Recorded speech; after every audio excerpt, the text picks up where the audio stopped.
নমস্কার বন্ধুরা, আজ আমি আপনাদের সামনে একটি চরম সত্য ঘটনা এবং মেচেদার এক বড় প্রতারকের আসল রূপ তুলে ধরছি। এই মানুষটির নাম অরিজিৎ মল্লিক, যে নিজেকে ডগ সেলার হিসেবে দাবি করলেও আসলে সে হাওড়া এবং কলকাতার মধ্যে একজন বড় মাপের চিটিংবাজ। আজ ৩রা মার্চ, গতকাল ২ তারিখ আমি তার কাছ থেকে একটি ল্যাব মেল পাপি নিয়ে এসে যে ভয়াবহ অভিজ্ঞতার শিকার হয়েছি তা শুনলে আপনারা শিউরে উঠবেন। ফেসবুকে এই অরিজিৎ মল্লিক একসঙ্গে ২০ থেকে ৩০টা বাচ্চার ভিডিও আপলোড করে মানুষকে টোপ দেয়। আপনি যখনই কোনো বাচ্চা পছন্দ করবেন, সে বলবে ওটা বুকিং হয়ে গেছে অথবা এটার দাম বেশি। সে ডিরেক্টলি সেল বা বুক লিখে কোনো পোস্ট দেয় না, যাতে মানুষ তার ফাঁদে পা দেয়। গত ১ সপ্তাহ ধরে তার সাথে আমার কথা হচ্ছিল। আমি যখন তাকে বলি যে সিঙ্গেল বাচ্চার ভিডিও পাঠান, সে তখন আমাকে ২টো বাচ্চার ভিডিও পাঠায়। তার মধ্যে একটি বাচ্চার মাথার কাছে একটু লালচে মার্কিং ছিল। এবার আপনারা দেখুন, যেটা গোল মার্কিং দেখতে পাচ্ছেন, এই বাচ্চাটা আমরা বুকিং করেছিলাম মাত্র ১১,৭০০ টাকায়। এরপরে যেটা গোল মার্কিং আছে সেই বাচ্চাটা কিন্তু আমরা দেখে বুকিং করেছি। আর এই বাচ্চাটারই আমরা হাঁটা চলার ভিডিও ওনাকে চেয়েছিলাম, কিন্তু আমাকে করেছি, কিন্তু বাচ্চাটার মাথায় কোনো মার্কিং নেই। আপনারা নিজেরা ভালো করে দেখে নিন। তো আশা করি আপনারা বুঝতে পারছেন এই ভাই কিভাবে চিটিংবাজি করে মানুষের সাথে। তো যাই হোক, উনি আমাদের একটি হাঁটা চলার ভিডিও দেয়। তার আগে বলি যে উনি কিন্তু আমাদের সাথে রাত্রিবেলা বলেছিল যে সকাল ৮টার মধ্যে আমি ভিডিও দিয়ে দেবো। তো উনি যেহেতু চিটিংবাজি করবেন, তো উনি আমাকে সকালবেলা আবার হোয়াটসঅ্যাপ মেসেজ করে এবং সেখানে দেয়, দাদা আমি বেরিয়ে গেছি, আমি দুপুরবেলা এসে আপনাকে হাঁটা চলার ভিডিও দিয়ে দেবো। তো ঠিক আছে, আমি তাও ওনার কথা শুনেছি এবং ওনাকে রিপ্লাই করেছি। কিন্তু উনি দুপুরের জায়গায় আমাকে ৩টে থেকে ৪টের সময় এই ভিডিওটি পাঠায় এবং দেখুন বাচ্চাটির মাথায় একটু কালো স্পট বোঝা যাচ্ছে। দিনের বেলাতেও স্পট বোঝা যাচ্ছে। তো উনি আমাদেরকে বলে যে না, এটা ঘরের ভিডিও তোলা হয়েছে, রাত্রিবেলা তোলা হয়েছে, দিনের বেলা তোলা হয়েছে। এইভাবে উনি ওনার চিটিংবাজিটা পরিষ্কার করতে থাকে যে আমি আপনাকে বাচ্চা এক্সচেঞ্জ করে দিচ্ছি। মানে আমরা যেটা বুকিং করেছি ১১,৭০০ টাকা দিয়ে, আপনি এই বাচ্চাটি দিচ্ছে যে এই বাচ্চাটি আপনারা বুকিং করেছেন, এই হচ্ছে হাঁটা চলার ভিডিও। তো আমরা যথারীতি ওনার চিটিংবাজিটা ধরে ফেলি এবং ওনাকে যখন জিজ্ঞাসা করা হয়, উনি তখন বলে যে না, এটা ঘরে তোলা হয়েছে, অন্ধকারে তোলা হয়েছে, তার জন্য মার্কিংটা এরকম লাগছে। আমরা বললাম না, আপনি তাহলে দিনের বেলায় তুলুন, সকালে তুলুন, যখন হোক তুলুন, বাট আমাকে আমার বাচ্চাটা দেখান। তো যাই হোক, মার্কিংটা দেখুন কিভাবে আমরা মার্কিংটা ধরেছি, সেটাও আমরা মার্কিং করে ওনাকে দিয়েছিলাম। এই হচ্ছে সেই মার্কিং করা ভিডিও, দেখুন। আচ্ছা, আপনারাই বলুন তো, কোনো ভিডিও যদি রাত্রিরে তোলা হয় এই মার্কিং অবস্থায়, সেটা কি দিনের বেলা গায়েব করা যায় বা গায়েব হয়ে যায়? সূর্যের আলোতে কোনো রকম গায়েব হয়ে যায়? আশা করি হয় না। তো উনি কিভাবে গায়েব করেন আমি তো জানি না, উনি হয়তো ম্যাজিক জানেন। তো উনি বলল দিনের বেলা ভিডিও পাঠাবো, দেখবেন গায়েব হয়ে যাবেন। কিন্তু দিনের বেলা ভিডিও পাঠালো কখন? সেই সন্ধেবেলায় ভিডিও পাঠালো। তখন বলছেন না, এটা দিনের আলোর ব্যাপার, রাতের আলোর ব্যাপার। এইভাবে উনি হচ্ছে চিটিংবাজির ফাঁদ পাতে মানুষের কাছে। তো ওনার থেকে আমার রবিবার দিনকে ডেলিভারি নেবার কথা ছিল। অবশ্যই আমি টাইমিংটা কিন্তু ওনাকে তখনও জানাইনি। আমি বলেছিলাম আমি জানিয়ে দেবো। তো যাই হোক, রবিবার দিন আমি আসতে পারবো না। ওনাকে আমি শনিবার দিন জানাই, কারণ আমার একটু কাজ পড়ে যায়। তার জন্য আমি রবিবার ওনাকে বলি, রবিবার দিন আমি নিতে পারবো না। আমি সোমবার দিন আসবো। তো কখন আসবো সেটাও আমি আপনাকে রবিবার দিন রাত্রে জানিয়ে দেবো। তো উনি বলল ঠিক আছে। তো যাই, ঠিক আছে কিছু বলেনি। উনি আমাকে কোনো রিপ্লাই করেনি। আমি আপনাদেরকে স্ক্রিনশটগুলো দিচ্ছি ভিডিওর মধ্যে, সেগুলো দেখলে বুঝতে পারবেন। উনি কিন্তু কোনো রকমভাবেই আমাকে রিপ্লাই করেনি। এবং আমি ওনাকে জিজ্ঞাসা করি রাত্রে আবার রবিবার, বা ফোন করি যে আমি আপনার কাছে ২টো থেকে ৩টে বা ৪টের মধ্যে যাচ্ছি। আমি এরকম এই জায়গা থেকে যাব। আমার বাড়ি থেকে ওনার বাড়ির ডিসটেন্স ৬০ কিলোমিটার মিনিমাম। তো যাই হোক, তো উনি আমাকে সেটাও কোনো রিপ্লাই করলো না এবং সোমবার দিন সকালবেলা ৮টা সাড়ে ৮টার সময় উনি আমাকে মেসেজ করেছেন, করে বলেন যে না, আমার প্রোগ্রাম আছে, আমি বেরিয়ে যাচ্ছি। বাচ্চাটা আমি আপনাকে এখান থেকে নিতে হবে, একটা দোকান ওই যে দাস অ্যাকোরিয়াম, এখান থেকে নিতে হবে।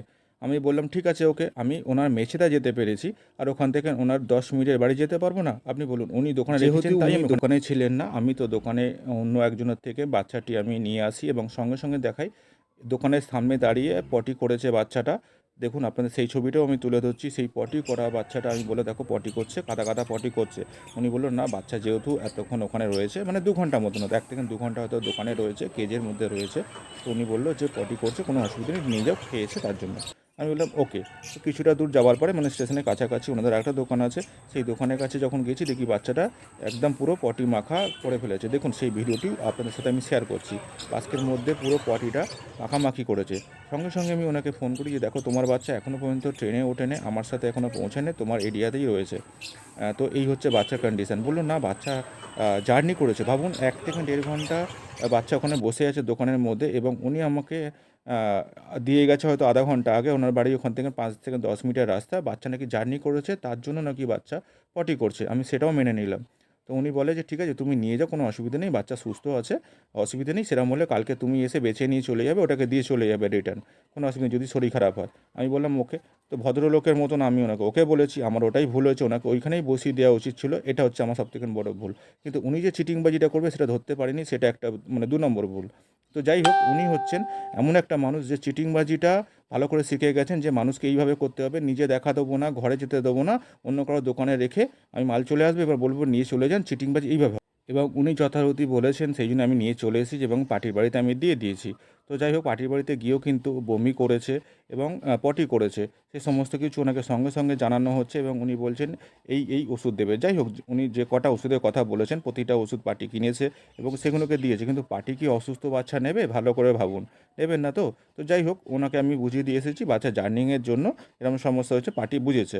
কিন্তু পার্টি একবার ওষুধ খাওয়াবে, দুবার ওষুধ খাওয়াবে বা একবার খাবার খাওয়াবে, দুবার খাওয়াবে, তারপরও যদি কন্টিনিউ এরকম করে বাচ্চা, তাহলে বাচ্চা অসুস্থ বাচ্চা। আপনি অসুস্থ বাচ্চা দিয়েছেন, মানে অরিজিৎ বাবু অসুস্থ বাচ্চা দিয়েছেন, এই হচ্ছে মুদ্রা কথা। তো যাই হোক, ওনাকে যখন বলা হলো তখন উনি বলছে না, রাত্রিটা রেখে দাও, কালকে সকালবেলা আমি রিটার্ন নিয়ে নেবো, নিয়ে চলে আসবে, আমি আমার বাচ্চা টেনশন হচ্ছে, এই হচ্ছে সেই হচ্ছে। কিন্তু উনি চিটিংবাজিটা করতে চাইছে যে ঘন্টাটা পার করতে চাইছে। যাই হোক, এই হচ্ছে মেন ব্যাপার। আর দ্বিতীয় কথা, যখন বলে যে সকালবেলা যখন খাওয়াবে তখন আমায় ফোন করবে, এই দেখুন বাচ্চাটা দেখুন কীভাবে বমি করছে, মানে দেখুন পেটটা দেখতে পাবেন, বমি করার জন্য বাচ্চা রেডি একেবারে। কিন্তু বাচ্চা এই পার্টির বাড়িতে রয়েছে, তখনও ওনাকে আমি ফোন করেছি, ভিডিও পাঠিয়েছি, ভিডিও কলে দেখিয়েছি, সমস্ত কিছু করেছি, কিন্তু তারপরেও উনি বলছে যে না, বাচ্চা ঠিক আছে, বাচ্চা ঠিক আছে। এই হচ্ছে পার্টির বাড়িতে রয়েছি, দেখুন বাচ্চা বমি করার জন্য করছে। উনি কিন্তু এই কথাগুলো তখন এগ্রি করছে যে হ্যাঁ ঠিক আছে, অসুবিধা নেই, বাচ্চা জার্নি করেছে, করেছে। আজকের ডেটে উনি বলছেন না, আমি বাচ্চা রিটার্ন নেবো না, টাকা ফেরত দেবো না, আপনি নিয়ে গেছেন আমি জানি না, এই ওই সেই যা করার করে নিন। ওনার বড় বড় কথা যে যা করার করে নিন। দেখুন আমি হয়তো কিছু করতে পারবো না, আমি সোশ্যাল মিডিয়ায় ফেলতে পারবো, কারণ আমার তো মারামারি করে ঝামেলা করে লাভ নেই। আমার সোশ্যাল মিডিয়ায় আমি যেটা দরকার সেটা আমি করে দেবো, যাতে আমার মতন বা এরকম কাউকে উনি চিটিংবাজি না করতে পারেন, মানে সমস্যায় না ফেলতে পারেন। দেখুন বাচ্চারা সারাক্ষণ ঘুমিয়ে গেছে, সারাক্ষণ ঘুমিয়ে গেছে, মানে 3 থেকে 4 ঘন্টা আমরা পার্টির বাড়িতে ছিলাম, সারাক্ষণ এইভাবেই ঘুমিয়ে গেছে। তো দেখুন বাচ্চাটি কন্টিনিউ ঘুমিয়ে গেছে। তো যাই হোক, আমরা জানি বাচ্চারা জার্নি করেছে, হতে পারে, কিন্তু উনিও সেটা বলছে। তো উনি যা যা চেয়েছেন, যা যা বলেছেন, পার্টি কিন্তু সেটাই করেছে এবং উনি না জানিয়ে ডাইরেক্ট পার্টিকে ফোন করেছে। ভাবুন কিরম চিটিংবাজ, আমাকে না জানিয়ে আমার পার্টিকে ডাইরেক্ট ফোন করছে। এবার যদি বলেন ফোন নম্বর কোথায় পেলেন, তো পার্টি কোনো কারণে ভিডিও কলে দেখতে চেয়েছিল যে বাচ্চাটা কেমন আছে, দেখবো আমি একবার। তো আমার হাতে ছিল না, আমি বলেছিলাম এনার বাড়িতে রয়েছে, মানে একজনের বাড়িতে রয়েছে, বলেছে ঠিক আছে ভিডিও কল করো। তো সেখান থেকে উনি পার্টির নাম্বার চুরি করেছে। ভাবুন কীরকম চিটিংবাজ, চুরি করা চিটিংবাজ একেবারে। দেখুন পার্টির নাম্বার চুরি করেছে, মানে আমাকে না জানিয়ে। এই দেখুন ডগটা কী ধরনের পটি করছে, ওনাকে এই ভিডিও পাঠানো হয়েছে কাল রাত্রিরে। উনি বলে যে না ঠিক আছে, অসুবিধে কিছু নেই, এই ওষুধগুলো খাওয়ান, ঠিক হয়ে যাবে। এই হচ্ছে বাচ্চার পটি, তার আগে বমিও করেছে। উনি তখনও বলছে যে হ্যাঁ ঠিক আছে, কালকে নিয়ে আসবেন, আমি রিটার্ন করে দেবো। মানে ওনার কথা কি ঘন্টা পার করবো, উনি শুধু চাইছিল যে কোনো রকমের 24 ঘন্টা হোক, 72 ঘন্টা হোক, 48 ঘন্টা হোক, পার হয়ে যাক, তাহলে আমি ডিনাই করবো। ওনার মধ্যে কথা এটাই। এবং বমিটাও দেখুন ওই সামনে দেখা যাচ্ছে, বমি করেছে, ওই যে পায়ের কাছে দেখুন একটু দেখা গেল, ওইখানটায় করেছে বমি, এই যে বমি করেছে এটা, ঠিক আছে। ওনাকে সমস্ত কিছু আপডেট করা হয়েছে, তারপরেও উনি আজকের ডেটে বলছে না, যা করার করে নিন। এটা হচ্ছে আজকে সকালের ভিডিও, সকালে হচ্ছে এই ধরনেরই পটি করেছে। দেখুন পটিটার মধ্যে একটু জেলি জেলি ভাব আছে, মানে পেট গরম আছে, পেট খারাপ আছে, এদের শরীর অসুস্থ রয়েছে, তার জন্য এই ধরনের পটি করেছে। তো আপনারা দেখতেই পাচ্ছেন, এই হচ্ছে পটি। উনি এগ্রি করছেন না যে ওনার বাচ্চা অসুস্থ বাচ্চা। আর উনি কালকে করছিল, আজকে করছেন না, আজকে বেইমানি করছেন, চিটিংবাজি করছেন। ওনার নাম হচ্ছে অরিজিৎ মল্লিক, মেছেদায় বাড়ি। ভালো করে চিনে রাখুন, এনার কাছ থেকে বাচ্চা নেবার আগে একবার নয়, 100 বার নয়, 1000 বার চিন্তা করুন। ইনি হচ্ছেন চিটিংবাজ। দেখাবে এক, দেবে এক। আপনাকে ডাকবে এক জায়গায়, দেবে এক জায়গায়। আপনাকে বলবে এক, যে হ্যাঁ করে দিচ্ছি, হ্যাঁ দিয়ে দেবো, হ্যাঁ হয়ে যাবে।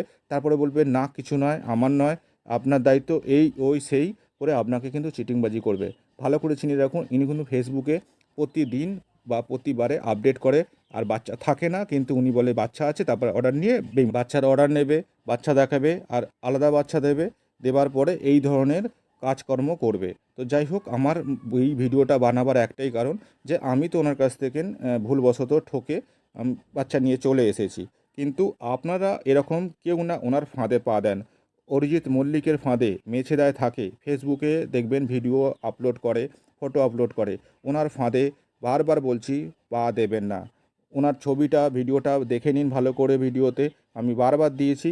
ওনাকে কিন্তু চিনে রাখুন। আপনাদের কিন্তু একটা পপি নিয়ে যাবেন, টাকাও যাবে, পাপিও যাবে। উনি বলবেন এক আর করবেন এক। আপনাকে বিশ্বাস জোগাবে, সেই বিশ্বাসের দাম কিন্তু উনি দিতে পারবেন না, যেটা আমিও পাইনি। আশা করি আপনারাও পাবেন না, হয়তো অনেকে পায়নি। তো যাই হোক, এই ভিডিওটা করার একটাই কারণ, আপনাদেরকে অ্যাওয়ারনেস করা, আপনাদেরকে সাবধান করা, যাতে আপনারা এর ফাঁদে না পা দেন, এই বড় চিটিংবাজের ফাঁদে যাতে পা না দেন। যদি পা দিয়েছেন তো জেনে রাখবেন, টাকা আর বাচ্চা দুটোই আপনার জলে যাবে। কারণ ইনি হচ্ছেন একটা চিটিংবাজ, বড় চিটিংবাজ, যার থেকে সাবধান হওয়া আপনাদের অবশ্যই দরকার আছে। আমি আমার দিক থেকে চেষ্টা করেছি, বাদবাকি আপনারা এই ভিডিওটাকে যত পারুন শেয়ার করুন, কারণ কেউ না কেউ এর ফাঁদে আবার পা দেবে, তিনি ভুগবেন, বা আপনাদের কোনো বন্ধুবান্ধব পা দেবে, সেও ভুগবে। তো চাই না কোনো একজন মানুষ এনার ফাঁদে পা দিক।